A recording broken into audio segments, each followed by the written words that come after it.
Look up on the shelf above the winter coats. That stack of old handbags nobody carries anymore, one tucked inside another, gathering dust. I'm telling you right now, one of them could be worth more than your car.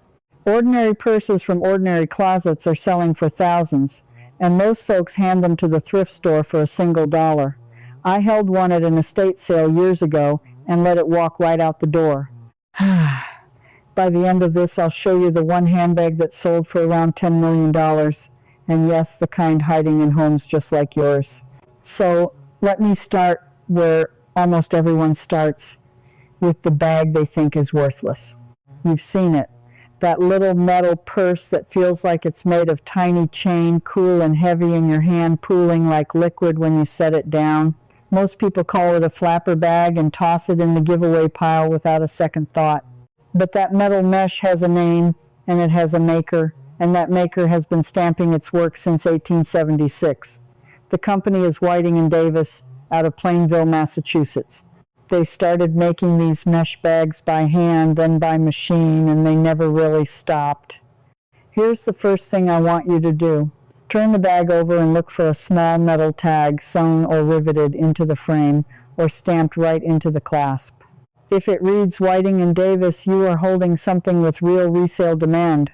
Now, most of the plain silver mesh ones sell for $40 to $80, and that alone is more than the dollar the thrift store would give you. But the ones I chase are the enameled ones. Whiting & Davis made a line where the mesh is painted in soft color, roses, and geometric patterns, almost like a tiny stained glass window made of metal. They called some of these the Dresden mesh, because the coloring looked like fine German porcelain. Those painted ones, in good shape with the color still bright and no bare spots, sell for $200 to $500 all day long.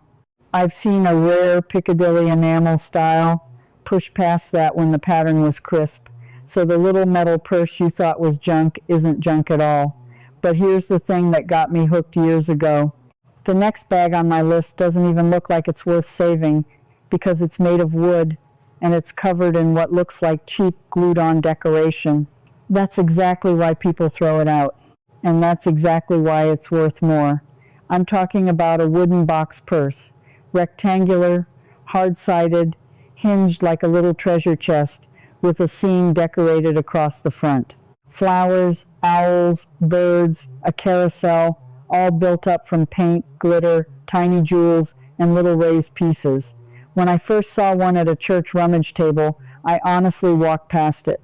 It looked homemade. It looked like a craft fair project. I was wrong, and I've been kicking myself ever since. Because a whole lot of those wooden box purses were made by a Texas designer named Enid Collins, and she started signing her work back in 1959.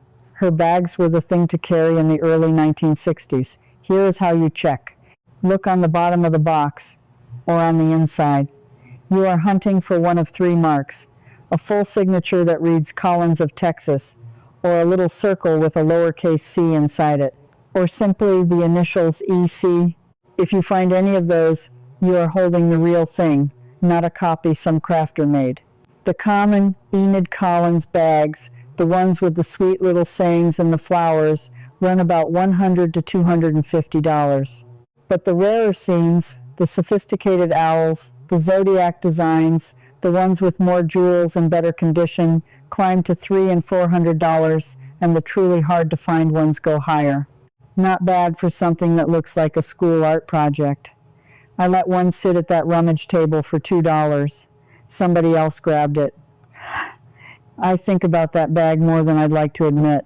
So now you know the wooden box with the glued-on jewels is not a craft project. But that memory taught me the real lesson of this whole video. Therefore, understand this. The bags that look the cheapest, the ones made of the least serious materials, are exactly the ones people give away.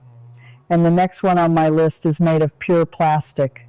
That's right, plastic. And that plastic sells for more than most people's good jewelry. I'm talking about the hard plastic purse from the 1950s. The kind that looks like it's carved from a block of ice, or a chunk of caramel candy, or a piece of tortoise shell. It's stiff, it's shiny, it clicks when you close it, and it feels weirdly heavy for its size. The material is called Lucite, and for about 10 years in America, it was the most glamorous thing a woman could carry to a party. Most people see one and think, oh, it's just old plastic, it's probably brittle, throw it out. But flip that thing over and look inside the lid, right at the top. The best makers stamp their name into the plastic itself. The name you want most is Willardy. That was the company of a man named Will Hardy, and his bags are the ones collectors fight over. Other good names are Llewellyn, Rialto, Patricia of Miami, and Florida Handbags. Find one of those stamps, and you are no longer holding old plastic, you're holding a collector's piece. The plain Lucite box bags start around $100 to $200.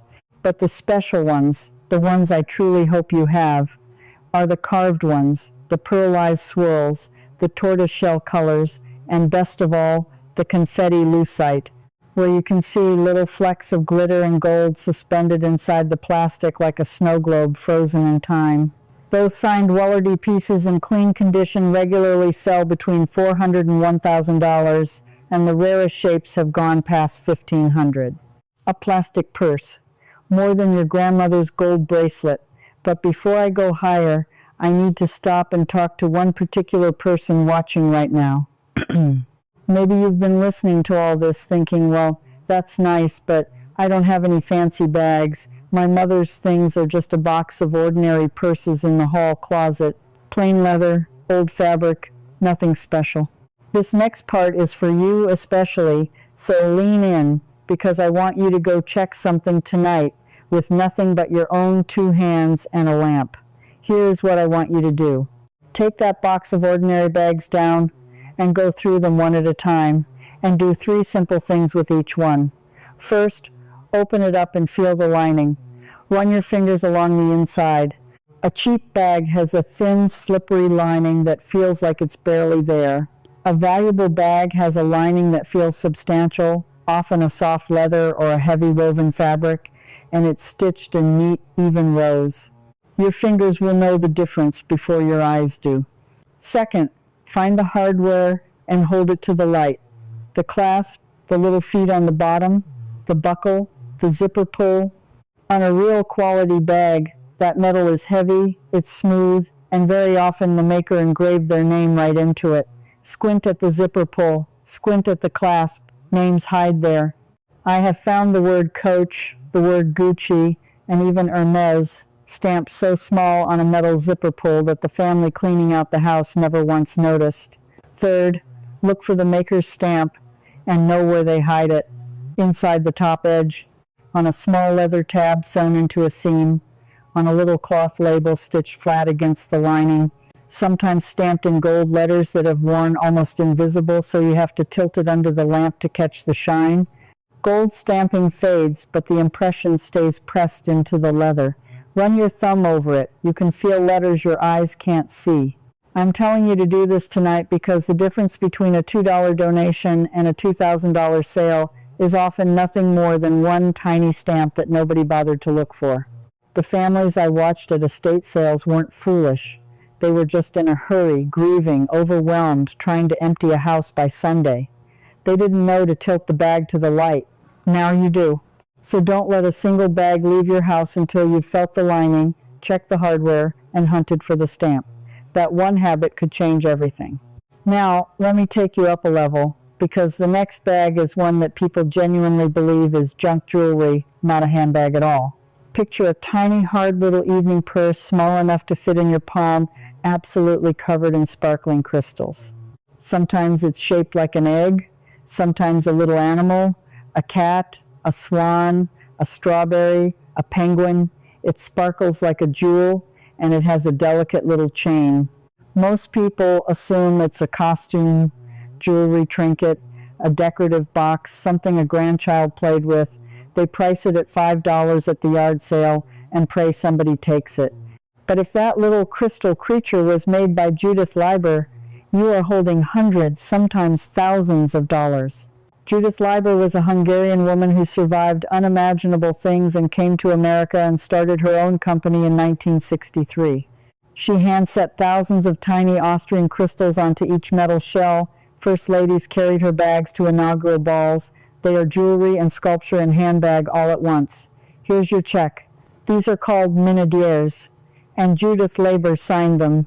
Open it up and look inside on the little metal frame or the lining.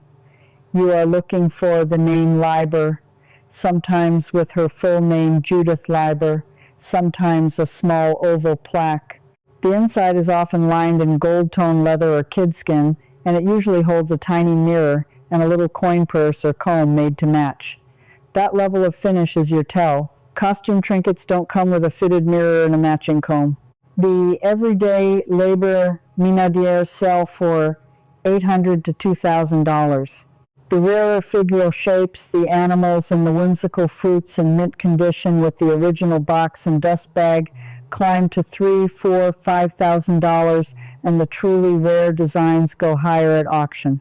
I once watched a woman almost drop one of these in a donation bin because she thought it was a child's toy. I stopped her. Her hands were shaking when I told her what it was. So, the crystal trinket is not a trinket. But here's where it gets stranger, because the next thing on my list isn't shiny at all. In fact, it's made of woven wood strips, and it has a little carved ornament on the lid, and I promise you, people have paid thousands for exactly this bag while everyone around them thought it was a picnic basket. I'm talking about the Nantucket lightship basket purse. It looks like a small round or oval basket woven from thin wooden strips over a wooden base with a hinged lid and swing handles, and mounted right on the top, an oval plaque of ivory or bone, often carved with a whale, a seabird, or a scene of the sea. City people who inherit one look at it and think, that's a cute little basket, maybe I'll keep buttons in it. They have no idea. These baskets come from Nantucket Island in Massachusetts, and the tradition goes back to the 1800s, when men on the lightships anchored offshore wove baskets to pass the long hours. But the purse version, the one with the lid and the handle, was made famous by a man named Jose Formoso Reyes, who started making them in 1948. He called them friendship baskets. His work is signed, so turn it over, look at the wooden base on the bottom, and read what's written or stamped there. If you see the words made in Nantucket and the name Jose Formoso Reyes, your heart should start beating a little faster. A genuine Nantucket lightship basket purse, well made and in good condition, sells for $2,000 to $5,000. A signed raised piece or one with a finely carved ivory whale plaque climbs to $8,000, $10,000, even $15,000 at the right auction. $15,000 for what a city person would call a fancy picnic basket. I've seen these listed for $20 at inland estate sales because the family had no idea what Nantucket work even was. Somebody drove home very happy that day, and it wasn't the family. So a woven basket beats a crystal jewel. But now we leave the American oddities behind, because from here on, we're talking about names you absolutely recognize and values that jump into a whole different world. And this is exactly where the story turns, because from here up, there were people counting on you not to look closely. Let me show you the first designer name that really matters. Gucci. Now, everybody knows the name, but almost nobody knows which vintage Gucci bags are the real treasures. Most people see an old Gucci and assume it's either a fake bought on a street corner or it's so old it's worthless.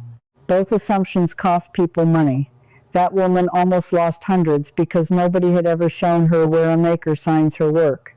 And that is the whole reason I sat down and wrote my books, because everything I'm teaching you tonight about linings and hardware and hidden stamps, I've laid out in full for every other thing in that house too, room by room, with the marks drawn out and the fakes named.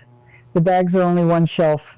There's the silver drawer, the cup cabinet, the jewelry box, the dishes wrapped in newspaper in the garage, and every one of them has a mark you can read at your own kitchen table with your own two hands before a single box leaves the door.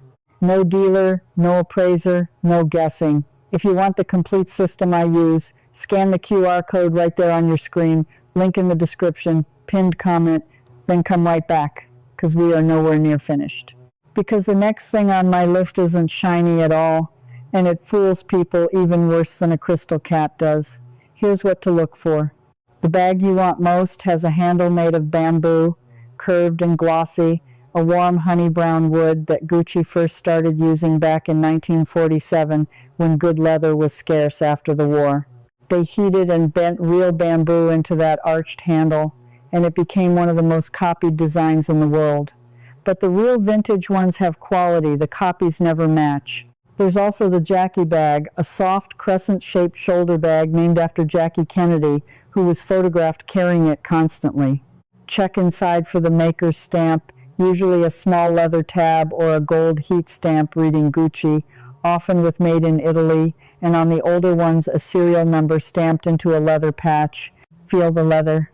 Vintage Gucci leather is thick, it's developed a deep patina, and it smells like real leather, not plastic. The hardware is solid brass, heavy in the hand, often with that little interlocking double G or a horse bit detail.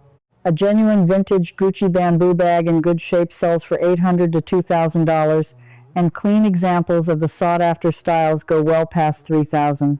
The vintage Jackie bags have surged as the fashion houses reissue the design, pulling the old originals up right along with them.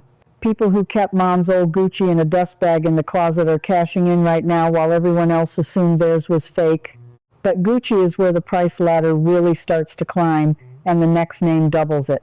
Because the next bag is the one so many women owned, wore twice and packed away, never guessing it would one day be worth the price of a used luxury sedan.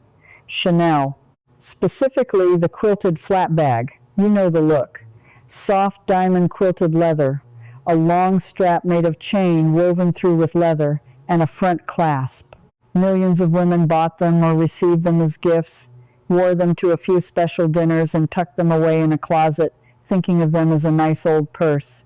They have no idea what the vintage market has done to those prices.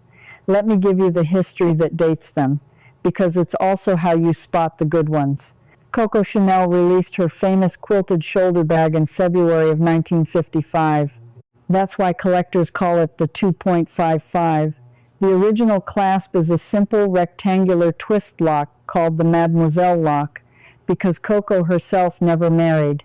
Then in 1983, when Karl Lagerfeld took over, he added the interlocking double C turn lock that everyone now pictures. So the clasp itself tells you the era. Here's your check, and this one matters. Open the bag and look on the inside wall for a small serial number, often on a little sticker or stamped into a leather tab, paired with a gold or silver authenticity card. Vintage Chanel bags from the 1980s and early 90s have serial numbers that begin with low digits, and the leather tab inside reads Chanel, made in France or made in Italy. Feel the chain. On a real vintage Chanel, that chain is heavy, the leather is buttery, and the stitching and the quilting is perfectly even, matched corner to corner. A genuine vintage Chanel flat bag in good condition sells for $3,000 to $8,000, and the classic medium and jumbo sizes in timeless colors regularly break past $10,000. Prices on these have climbed year after year, faster than most stocks. And the woman who wore hers twice in 1987 and hung it in the closet thinking it was just a nice purse from a good decade is sitting on a small fortune she forgot she owned. Now here's where I have to be honest with you about something, because you've earned it by staying this long. The reason so many of these bags slip away for pennies isn't only that families are in a hurry, it's that there are buyers who count on you not knowing. The person who offers you $20 for a bag they can flip for $2,000 is not confused. They know exactly what it is. They're just betting that you don't. Every check I've given you tonight is a way to take that bet off the table. So let's keep going up, because the top of this ladder is where the real money lives. The next name is one of the most valuable in the entire handbag world, and most people who own a vintage one truly do not realize what they have. Louis Vuitton. And no, I don't mean the ones with the pattern printed all over cheap canvas that you see at flea markets. Those are usually copies. I mean the genuine older pieces, and there's a specific detail that separates the treasure from the trash. Real vintage Louis Vuitton canvas is coated so the pattern feels slightly textured, almost like fine sandpaper under your fingertip, never slick and plastic. Look for the pattern of interlocking flowers in the LV monogram. And here's the key. On a genuine bag, the pattern is never cut off awkwardly at the seams. It flows in a deliberate, balanced way because they cared about that. Inside, hunt for the date code, a short mix of letters and numbers stamped into a leather tab or the lining, which tells you the exact factory and the season it was made.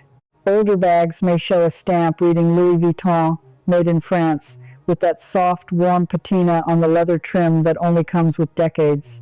The really valuable Louis Vuitton pieces are the older trunk-style train cases, the Speedy and Keepall bags from the mid-century, and the special-order steamer bags. A genuine vintage Louis Vuitton in honest condition sells anywhere from $1,000 to $5,000, and the rare early trunks and hard cases climb into the tens of thousands. People find these in attics, still holding old scarves, never guessing the container itself is worth more than everything inside the whole room. But even Louis Vuitton is not the top of my ladder, because now we arrive at the two names that turn a handbag into an investment. The names auction houses whisper, and the second of these is the one I've saved for the very end. First, its slightly more findable sister, the Hermès Kelly. The Hermès Kelly is a structured, trapezoid-shaped bag with a single top handle, two straps that buckle down over the front, a little turnlock closure, and a tiny padlock with a leather tab called a clochette that holds the keys. Hermès actually made this bag long before it had that name, calling it the sac à dépêche, but in 1956, the actress and Princess Grace Kelly was photographed using the bag to shield herself from cameras, and the whole world started calling it the Kelly. Hermès made the name official. Here's what makes them extraordinary, and how you spot a real one. Every single Kelly is made by one craftsman, entirely by hand, using a technique called saddle stitching, where two needles pass through the same hole from opposite sides. Look closely at the stitching along the edges. On a genuine Hermès, those stitches are slightly slanted, perfectly even, and they never come undone the way machine stitching does, because each stitch is locked on its own. Look for the word Hermès stamped in the leather, along with Paris, made in France, and a small blind stamp, a tiny letter inside a shape that tells the year it was made. The leather feels alive. The hardware is often plated in real gold or palladium. A vintage Hermès Kelly in good condition sells for $8,000 to $25,000, and the rarer leathers and colors climb past $40,000, even for a bag that's 40 or 50 years old. A woman I knew inherited her aunt's Kelly and kept it in a drawer for years, thinking it was just an old-fashioned stiff little purse, too formal to carry. When she finally learned what it was, she cried. That drawer had held the price of a new kitchen the whole time. But the Kelly, as valuable as it is not the crown of this entire video, because there is one more bag, one that came from the same house, born from a single conversation on an airplane, and it recently sold for a number so large it stopped the entire fashion world cold. This is the one I promised you at the beginning. This is the top of the ladder, the Hermès Birkin. Let me tell you how it was born, because the story is real and it's part of why it matters. In 1984, a British actress and singer named Jane Birkin was on a flight from Paris to London, and the contents of her straw bag spilled all over the floor. She was seated next to a man named Jean-Louis Dumas, who happened to be the head of Hermès. She complained that she couldn't find a good-sized leather weekend bag that actually worked for a real life. So he sketched one out, right there, and Hermès built it and named it after her, the Birkin bag. The Birkin looks like the Kelly's roomier sister, a structured bag with a top flap, two rolled handles, the same buckled straps and turnlock, the same little padlock and clochette holding the keys. And it is made the exact same way, one craftsman, entirely by hand, with that slanted saddle stitching you now know how to look for. It carries the same Hermès stamp, the same made in France, and the same tiny blind date stamp hidden in the leather. Many, many women received a Birkin as a gift over the years and simply used it as their everyday bag, never realizing it was one of the most valuable objects in their entire house. An ordinary vintage Birkin in leather, in good condition, already sells for $15,000 to $40,000, and that is just the starting floor. The special ones climb into six figures.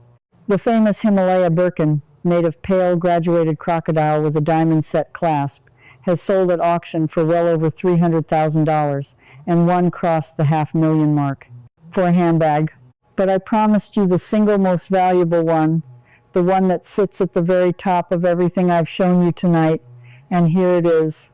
In July of 2025, the auction house Sotheby's held a sale in Paris, and they offered the original Birkin.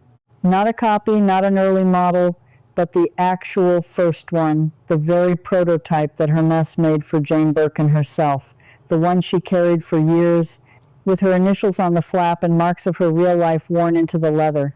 It sold for around $10 million. That is the highest price ever paid for a handbag in history, and it was documented right there in the Sotheby's sale records for anyone to read. Now, you are not going to find Jane Birkin's personal bag in your closet, I know that. But here is why this matters to you tonight. That sale sent a shockwave through the entire market, and it pulled up the value of every genuine vintage Hermès sitting in every closet in America. The Kelly your aunt left you, the Birkin somebody gifted your mother in the 1990s and she used until the corners softened, those bags are riding the same wave. The people who quietly buy vintage handbags for cheap are counting on you never connecting your ordinary old purse to a $10 million headline. Now you've made that connection. Now you know. So think about what you just learned. The little metal mesh purse with a real maker's name, the wooden box bag signed by a Texas woman, the plastic purse worth more than gold, the crystal trinket that's really a Leiber, the picnic basket that's really Nantucket, the Gucci everybody assumed was fake, the Chanel worn twice and forgotten, the Louis Vuitton holding old scarves, the stiff little Kelly in a drawer, and the Birkin that shares its bloodline with the most expensive handbag ever sold. Any one of them could be sitting on that shelf above your coats right now. That feeling in your chest, that little jolt of maybe I have one of those, hold on to it because it's the feeling of nearly having let a small fortune slip through your fingers and catching it just in time. You are not the kind of person who gives away treasure for $1 because you were in a hurry. You're the kind who turns the bag over, feels the lining, tilts it to the light, and finds the name. That's why you made it all the way to the end of this with me. So tell me, which one of these do you think is hiding in your house right now? Is it the Lucite box bag, the crystal Leiber, the forgotten Chanel, or do you dare hope it's a Kelly? Go pull that stack of old handbags down tonight, check every single one the way I showed you, and then come tell me in the comments what you found. I read them, and I promise you, someone else reading is about to find the exact same thing. Leave your comment. Tell me the maker's name you found stamped inside. And if you refuse to let one more valuable thing walk out of your home for pennies, then stay with me, because that's exactly who this is for. People quietly recovering the value hiding in their own houses. Next time, I'm opening the jewelry box, and I'm going to show you the one costume brooch that people throw away by the handful. The one with a specific mark on the back that turns a $5 pin into a $500 sale.